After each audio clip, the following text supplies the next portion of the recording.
Sua Idengo. Wale ambao wanawafunza asili mnaona kama ni wajinga. Wale ambao wanawafundisha kusali mnaona kama ni wajinga.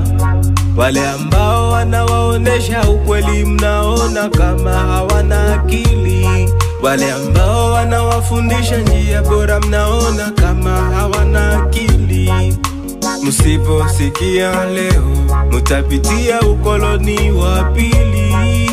Mutawekwa kamba shingoni, mtapigwa fimbo mgongoni, mutatupwa mashimoni, mali zenu zitakuliwa na wageni, sababu ya kutokusikia mafundisho ya asili. Watu watakosa kwa kukimbilia, kama vile mujina yo wakanyira Kongo. Ndo maana mnalialia, eti Mungu amewageuzia mgongo. Mungu hajatuacha, iko nasi.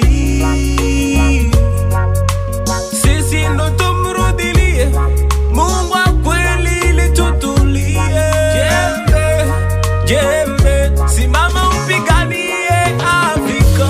Sisi ni jembe, tunayopigania Afrika.